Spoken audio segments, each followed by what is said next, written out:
नमस्कार। सुरता साहित्य की धरोहर के इस विशेष कहानी वाचन अंक में आप सभी साहित्य प्रेमियों का हार्दिक स्वागत है। साहित्य केवल शब्दों का संयोजन नहीं, बल्कि समाज का दर्पण भी होता है। जब कोई रचना हमारे भीतर प्रश्न जगाती है, हमारे अहंकार को चुनौती देती है और सत्य का आईना दिखाती है, तब वह केवल कहानी नहीं रह जाती, वह विचार बन जाती है। आज हम आपके लिए लेकर आए हैं सुप्रसिद्ध व्याकरणविद, कहानीकार एवं समीक्षक डॉक्टर विनोद कुमार वर्मा की अत्यंत चर्चित लघुकथा सरस्वती सुता। यह कथा साहित्यिक पुरस्कारों की चयन प्रक्रिया, विद्वानों के अहंकार, गुटबाजी और निष्पक्ष निर्णय की चुनौती पर तीखा किंतु अत्यंत रोचक व्यंग्य प्रस्तुत करती है। कहानी की सबसे बड़ी विशेषता है 9 वर्ष की बालिका निकिता, जो अपनी सहज बुद्धि, निष्कपट दृष्टि और तार्किक सोच से उन विद्वानों की दुविधा का समाधान प्रस्तुत करती है, जो घंटों विचार विमर्श के बाद भी निर्णय नहीं ले पाते। इस कहानी को साहित्य जगत से अत्यंत सराहना मिली है। प्रख्यात समीक्षक मणिशंकर दुबे रामरागी ने इसे गागर में सागर भरने वाली रचना बताते हुए कहा है कि यह लघुकथा विद्या ददाति विनयम के आदर्श को स्थापित करती है तथा यह संदेश देती है कि किसी भी पुरस्कार का आधार केवल रचना की वास्तविक गुणवत्ता होनी चाहिए, न कि गुटबंदी या व्यक्तिगत संबंध। वहीं सुप्रसिद्ध साहित्यकार डॉक्टर चंद्रपाल सिंह यादव ने इसे कहानी कला के नव्य मापदंडों को स्पर्श करती एक परिपूर्ण कहानी बताया है। उनके अनुसार यह कहानी भारतीय और पाश्चात्य दोनों कथा तत्वों का सुंदर समन्वय प्रस्तुत करती है तथा पुरस्कार निर्णय की निष्पक्षता का सशक्त संदेश देती है। इस रचना को पढ़ने वाले अनेक साहित्यकारों ने भी इसकी मुक्तकंठ से प्रशंसा की है। नरेंद्र कौशिक ने इसे अति सुंदर कथा कहा। मोहन लाल कौशिक ने इसे अति सुंदर और प्रेरणादायी कहानी बताते हुए लेखक को साधुवाद दिया। डॉक्टर भावना सावलिया ने इसे अत्यंत प्रभावशाली लघुकथा कहा और डॉक्टर चंद्रपाल सिंह यादव की समीक्षा की भी सराहना की।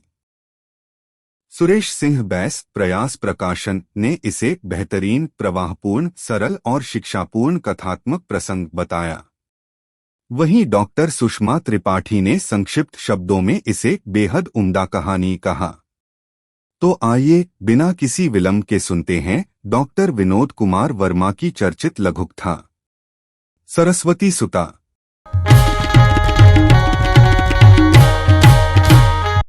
अपनी पोती को कैसी शिक्षा दे रहे हैं वर्मा जी? हम जैसे विद्वानों को बुद्धू कहना कहाँ तक उचित है? कैसे संस्कार दिए हैं उसको? एक विद्वान ने अपने अहंकार पर मरहमपट्टी लगाते हुए मानो मेजबान वर्मा जी के ऊपर गोली ही दाग दी। पुरस्कार चयन समिति की बैठक में अनजाने ही असहज स्थिति पैदा हो गई थी। निर्णायक समिति के 6 विद्वान साहित्यकारों को ड्राइंग रूम में गहन विचार विमर्श करते हुए 2 घंटे हो गए थे, मगर वे कोई फैसला नहीं ले पा रहे थे। विषय भी गहन गंभीर था कि 5 लाख रुपए और ताम्रपत्र किस साहित्यकार को प्रदान किया जाए। पिछली बैठक में छंटनी के बाद अंत में 2 गद्य साहित्यकार ही शेष बचे थे, पांडे जी और दीवान जी। उन्हीं में से एक का चयन करना था। निर्णायक समिति के सभी 6 मनीषी साहित्यकार उनकी कृतियों का बारीकी से विश्लेषण कर रहे थे। वैसे देखा जाए तो दोनों के लेखन में कोई कमी नहीं थी। दोनों कहानी और उपन्यास लेखन में सिद्धहस्त थे। एक पुराने जमाने के मगर प्रेमचंद के नाम से मशहूर थे, तो दूसरे प्रगतिशील लेखक संघ के राष्ट्रीय स्तर पर ख्यातिलब्ध लेखक थे। इस समय चयन समिति के 3 सदस्य पांडे जी के पक्ष में तो 3 दीवान जी के पक्ष में थे। चयन समिति के अध्यक्ष रामनाथ पशोपेश में थे, मगर वे चाहते थे कि पुरस्कार का निर्णय बिना पक्षपात के योग्यता के आधार पर ही हो।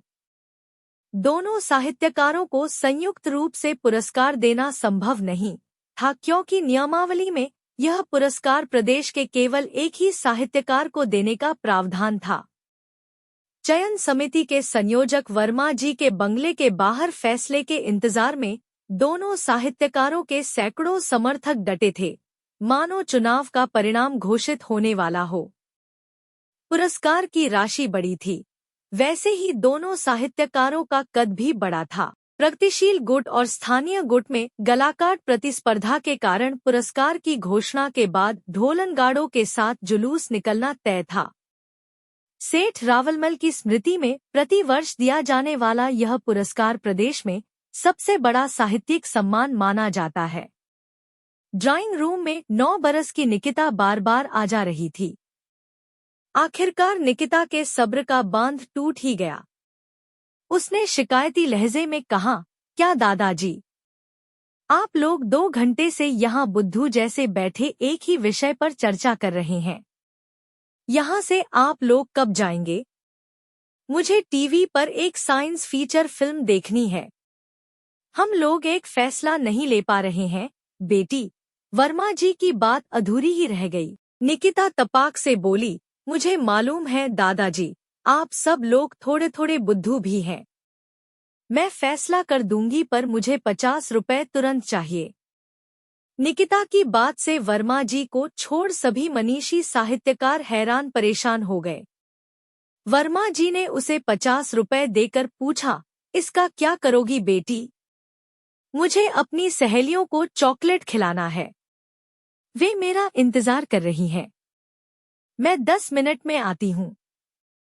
इतना कहने के बाद निकिता फुर्र से उड़ गई। सभी 6 विद्वान असहज और असमंजस की स्थिति में थे। आज एक छोटी सी लड़की ने प्रदेश के बड़े विद्वानों को बुद्धू की मानद उपाधि से सम्मानित किया और फुर्र से उड़ गई। प्रदेश के 6 बड़े साहित्यकारों को एक साथ इतनी बड़ी मानद उपाधि से आज तक किसी ने सम्मानित नहीं किया था। नानकुन टूरी गोटानी असनपेट, कहाँ जाबे टूरी रतनपुर देश। छत्तीसगढ़ी भाषा का यह एक सरल जनौला पहेली है, जिसका उत्तर है चिट्ठी या पत्र। इस जनौला का जवाब नहीं दे पाने पर प्रतियोगी परीक्षा देने वाले बच्चों की जो स्थिति परीक्षा हॉल में हो सकती है, वैसी ही असहज स्थिति अभी सभी विद्वानों की हो गई थी। मेरी पोती की बातों का आप लोग बुरा न माने। जब भी मैं किसी समस्या में फंस जाता हूँ, तब यही उसका हल निकालती है। वर्मा जी ने अपनी आवाज में मिश्री घोलते हुए विनम्रतापूर्वक कहा, मगर अब तो जैसे विद्वानों का गुस्सा फटना शुरू ही हो चुका था। अपनी पोती को कैसी शिक्षा दे रहे हैं वर्मा जी? हम जैसे विद्वानों को बुद्धू कहना कहाँ तक उचित है? कैसे संस्कार दिए हैं उसको? डॉक्टर त्रिमूर्ति ने अपने अहंकार पर मरहम पट्टी लगाते हुए मानो मेजबान वर्मा जी के ऊपर गोली ही दाग दी। पुरस्कार चयन समिति की बैठक में अनजाने ही असहज स्थिति पैदा हो गई थी। अरे नहीं त्रिमूर्ति जी, बच्चों की बातों का बुरा नहीं मानना चाहिए। फिर भी वर्मा जी के जवाब से विद्वान लोग बिल्कुल भी संतुष्ट नहीं दिख रहे थे। कम से कम रामनाथ जैसे अकादमी सम्मान प्राप्त बुजुर्ग साहित्यकार का अपमान बर्दाश्त से बाहर है। त्रिमूर्ति जी ने अपनी भड़ास फिर निकाली। वर्मा जी हाथ मलते हुए चुप बैठे थे। थोड़ी ही देर में निकिता दौड़ते हुए आई और विद्वानों से एक प्रश्न किया, मैंने दोनों साहित्यकारों की कुछ कहानियां पिछली रात पढ़ी हैं, अच्छी कहानियां हैं। क्या यह सही है कि 3 सदस्य एक को और 3 सदस्य दूसरे को पुरस्कार देने के पक्ष में हैं? मगर यह तुम्हें कैसे मालूम?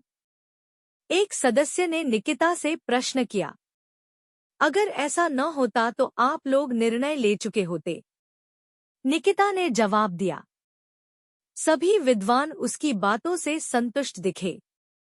इसके बाद निकिता ने एक और प्रश्न किया, इसका मतलब तो यही हुआ न कि दोनों के लेखन की गुणवत्ता समान है? चयन समिति के अध्यक्ष रामनाथ जी ने कहा, हाँ बिल्कुल सही है, दोनों के लेखन की गुणवत्ता समान है। मेरे पास आपकी समस्या को हल करने के 3 विकल्प हैं। निकिता ने कहा, कौन कौन से 3 विकल्प? अध्यक्ष डॉक्टर रामनाथ ने पूछा।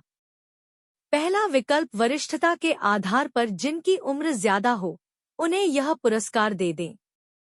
निकिता की बातों को सुनकर जूरी मेंबरों की दृष्टि अध्यक्ष रामनाथ जी के चेहरे पर टिक गई। वे निकिता की बातों से सहमत दिख रहे थे। तभी दीवान जी के एक भक्त जूरी मेंबर ने कहा, यह तो दीवान जी के साथ सरासर अन्याय होगा।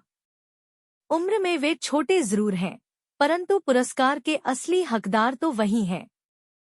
और दूसरा विकल्प क्या है बेटी? सिक्का उछालकर टॉस कर लें, यह सबसे सरल विकल्प है। जिनकी किस्मत अच्छी होगी वे पुरस्कार पा जाएंगे।